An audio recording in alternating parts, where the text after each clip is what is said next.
नमस्कार दोस्तों, देखिए आप लोग के सामने ये स्टोरी है जिसमें मैंने कई एडवांस स्ट्रक्चर और वोकैबुलरीज का यूज किया है जो कि आप अपनी डेली लाइफ में यूज कर सकते हैं। देखिए आज दुकान बंद थी। रामू ने ध्यान दिया कि ये रविवार का दिन था और ये दुकान हर रविवार को बंद रहती है। अब ये बंद रहती है वाला सेंस कब आएगा? एक टूटी हुई कुर्सी पड़ी हुई थी। अब ये टूटी हुई और पड़ी हुई वाला सेंस कब आता है इंग्लिश में? इसी प्रकार से टूटा हुआ, धड़कने लगा, जैसे कुछ गलत होने वाला था, इस प्रकार से हम इंग्लिश में कैसे बोलेंगे? तो ये सब कुछ इस वीडियो में आप लोग जानेंगे। तो मैं हूं अनिल कुमार और आप लोग देख रहे हैं डेली इंग्लिश फॉर ऑल। तो देखिए हम यहाँ से यहाँ तक बनाते हैं इस सेंटेंस को। आज दुकान बंद थी, रामू ने ध्यान दिया कि ये रविवार का दिन था और ये दुकान हर रविवार को बंद रहती है। तो देखिए सबसे पहले हमने लिया द शॉप वॉज क्लोज्ड। आज दुकान बंद थी। The shop was closed today. Ramu noticed, Ramu ने ध्यान दिया। रामू नोटिस्ड दैट कि इट वॉज संडे, ये रविवार का दिन था। एंड और ये दुकान हर रविवार को बंद रहती है। तो this shop always remains closed on Sundays. ये आपका सेंटेंस हो गया। आप कहेंगे ये किस प्रकार से बना है सेंटेंस? तो सिंपल रूल आप लोग को बता देता हूं। देखिए जब भी इस प्रकार के सेंटेंसेस हो तो आप लोग सबसे पहले छोटे छोटे सेंटेंसेस को बनाएं। जैसे आज दुकान बंद थी तो हमने इसे बना दिया द शॉप हमारा सब्जेक्ट है, उसके बाद हेल्पिंग वर्ब वॉज का यूज किया, उसके बाद बंद थी मतलब क्लोज्ड टुडे। आज टाइम को हम लास्ट में लगा देंगे और उसके बाद सेकंड सेंटेंस हमने लिया रामू ने ध्यान दिया कि रविवार का दिन था। तो रामू, उसके बाद नोटिस ध्यान दिया, दैट कि इट वॉज संडे, ये रविवार का दिन था। उसके बाद और के लिए हमने एंड का यूज किया और फिर से सब्जेक्ट दिस शॉप, ये दुकान। तो हर के लिए हमने मतलब हमेशा के लिए हमने ऑलवेज का यूज किया। उसके बाद रिमेन्स क्लोज्ड, बंद रहती है, ऑन संडेज, रविवार। ओके अब देखिए लेकिन दुकान के पास एक टूटी हुई कुर्सी पड़ी हुई थी और एक टूटा हुआ मोबाइल भी जमीन पर था। इसे बनाते हैं अब बट अ ब्रोकन। बट मतलब लेकिन, दुकान के पास एक टूटी हुई कुर्सी पड़ी हुई थी तो हमारा सब्जेक्ट क्या है यहाँ पर? A broken chair. But a broken chair, लेकिन एक broken chair was lying near the shop, दुकान के पास पड़ी हुई थी। पड़ी हुए के लिए हमने लाइन का यूज किया एंड और एक टूटा हुआ मोबाइल, अ ब्रोकन मोबाइल, एक टूटा हुआ मोबाइल हमारा सब्जेक्ट है। वॉज हेल्पिंग वर्ब और ये है ऑब्जेक्ट, ऑन द ग्राउंड, जमीन पर था। तो ये आपका पूरा सेंटेंस है but a broken chair was lying, लेकिन एक टूटी हुई कुर्सी पड़ी थी नियर द शॉप, दुकान के पास। एंड और अ ब्रोकन मोबाइल, और एक टूटा हुआ मोबाइल वॉज था ऑन द ग्राउंड, जमीन पर। अब देखिए रामू का दिल धड़कने लगा जैसे कुछ गलत होने वाला था। उसे लगा कि वो हार के करीब है। अब इस सेंटेंस को बनाते हैं। तो रामू's हार्ट स्टार्टेड पाउंडिंग, मतलब कि रामू का दिल धड़कने लगा। पाउंडिंग मतलब धड़कना। अब ये देखिए हमने स्टार्ट का यूज किया। जब भी कोई चीज होने लगे या कोई कुछ करने लगे तब हम स्टार्ट के साथ वर्ब की आईएनजी फॉर्म का यूज करते हैं। ओके तो हमारा सब्जेक्ट यहाँ पर क्या है? रामू का दिल। तो रामू's हार्ट हमारा सब्जेक्ट हो गया और ये सिंपल पास्ट का सेंटेंस है, इसलिए हमने स्टार्ट की सेकंड फॉर्म स्टार्टेड का यूज किया और इसके बाद वर्ब की आईएनजी फॉर्म आती है कुछ चीज होने लगना या कुछ चीज करने लगना के सेंस में। पाउंडिंग मतलब धड़कने लगा, जैसे कुछ गलत होने वाला था। एज इफ, एज इफ मतलब मानो या जैसे। समथिंग, कुछ। Was about to go wrong, कुछ गलत होने वाला था। उसे लगा ही felt that he was close to defeat, वो हार के करीब है। क्लोज टू के बाद हमने एक नाउन रखा मतलब हार के करीब है। अब देखिए उसने तुरंत अपनी बेल्ट कसकर बांधी और उस दुकान के दरवाजे को जोर से धक्का दिया। He quickly tightened his belt. He quickly tightened his belt. मतलब उसने तुरंत अपनी बेल्ट कसकर बांधी। तो he quickly, उसने जल्दी से टाइट किया his belt, बेल्ट को। And pushed the door of the shop hard.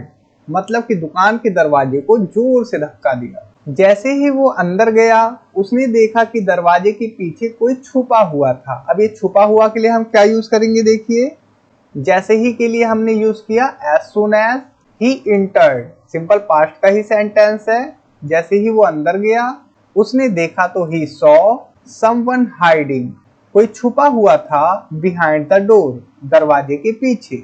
उसने चिल्लाकर पूछा कौन हो तुम? जवाब में कोई आवाज नहीं आई, लेकिन एक टहनी मुड़ी हुई दिख रही थी, मानो किसी ने उसे तोड़ दिया हो। अब ये मुड़ी हुई दिख रही थी, देखिए हम इसे बनाते हैं।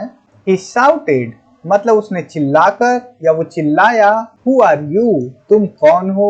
But लेकिन there was no answer, कोई जवाब नहीं आया, ठीक है, या कोई जवाब नहीं था। However जो भी हो, a twig appeared bent मतलब एक टहनी मुड़ी हुई प्रतीत हो रही थी या दिख रही थी। यहाँ पर हमने appeared का यूज किया, इसे हम ing फॉर्म में नहीं करेंगे, चाहे दिख रही थी कॉन्टिन्यूअस वाला सेंस क्यों ना आए। अपीयर को हम या तो हम सिंपल प्रेजेंट में रखते हैं या फिर सिंपल पास्ट में। ओके, मानो किसी ने उसे तोड़ दिया हो तो मानो के लिए हम यूज करते हैं एज इफ। उसके बाद समवन हैड ब्रोकन इट, कोई उसे तोड़ चुका था या तोड़ दिया हो, ऐसा सेंस है। और ये जो दिया हो ये भी पास्ट की ही बात है, तो इससे मत समझना कि दिया था ये सेंस होगा तो ही। हिंदी में आप दिया हो बोले, लेकिन हम बात तो पास्ट की ही कर रहे हैं। ओके, तो यहाँ पर तो हैड आएगा ही। अचानक वो आदमी भागने की कोशिश करने लगा, लेकिन रामू ने उसे पकड़ लिया। अचानक मतलब suddenly. The man try to escape, आदमी भागने की कोशिश करने लगा। ट्राइड मतलब कोशिश करना, टू एस्केप मतलब भागने। बट लेकिन रामू काट हिम, रामू ने उसे पकड़ लिया। ज्यादातर सेंटेंसेस सिंपल पास्ट के ही हैं। वो व्यक्ति डरा हुआ था और वो कह रहा था कि वो कुछ भी गलत नहीं कर रहा था। अब इसे बनाते हैं। The man was terrified, terrified मतलब डरा हुआ, तो एंड और केप्ट सेइंग और कह रहा था ही वॉजंट डूइंग एनीथिंग रॉन्ग, कि वो कुछ गलत नहीं कर रहा था। पास्ट कंटिन्यूअस का सेंटेंस है ये। लेकिन उसके जूते के फीते ढीले थे और उसका चेहरा पसीने से भीगा हुआ था। However, his shoelaces were loose, उसके जूतों के फीते ढीले थे, लूज थे। And his face और उसका चेहरा was drenched in sweat, पसीने से भीगा हुआ था। भीगा हुआ मतलब drenched in sweat, पसीने में डूबा हुआ एकदम, ऐसे कह सकते हैं। ओके, रामू ने देखा कि उस व्यक्ति के हाथों में एक पैकेट था जिसमें पिसी हुई लाल मिर्च थी। अब ये पिसी हुई लाल मिर्च के लिए देखिए हम क्या यूज करेंगे। रामू सॉ दैट, रामू ने देखा कि the man was holding a packet, उस आदमी ने एक पैकेट पकड़ा था, filled with ground red chilli, जिसमें पिसी हुई लाल मिर्च थी। तो यहाँ पर ध्यान देना, रामू ने देखा तो हमने बोला रामू सॉ दैट। उसके बाद उस व्यक्ति के हाथों में एक पैकेट था, the man was holding a packet, मतलब उस आदमी ने हाथ में पैकेट पकड़ रखा था। वो पैकेट कैसा था? Filled with ground red chilli, पिसी हुई लाल मिर्च से भरा हुआ। अब समझ में आप लोग को, पिसी हुई के लिए हमने क्या यूज किया? Ground red chilli. ओके, पिसी हुई लाल मिर्च। वो व्यक्ति दुकान को लूटने की कोशिश कर रहा था, लेकिन रामू की समझदारी और हिम्मत ने उसे पकड़वा दिया। चलिए बनाते हैं इसे। तो the man had been trying to loot the shop, वो आदमी दुकान को लूटने की कोशिश कर रहा था। The man had been trying to loot the shop, ये कौन सा सेंटेंस है? ये पास्ट परफेक्ट कंटिन्यूअस का सेंटेंस है। बट लेकिन रामू's क्विक थिंकिंग मतलब कि रामू की समझदारी, जल्दी सोचने वाली क्षमता, एंड ब्रेवरी और बहादुरी या हिम्मत, गॉट हिम कार्ड, उसे पकड़वा दिया। यहाँ पर ये पॉजिटिव की तरह यूज हुआ है, गॉट का यूज किया है हमने। ओके, अंत में मतलब फाइनली पुलिस आई और आदमी को गिरफ्तार कर लिया। The police arrived, police I and arrested the man, और आदमी को गिरफ्तार कर लिया। रामू ने राहत की सांस ली। Ramu sighed in relief, Ramu ने राहत की सांस ली, साइड इन रिलीफ। ओके, ये जानते हुए के लिए हमने क्या यूज किया? नोइंग।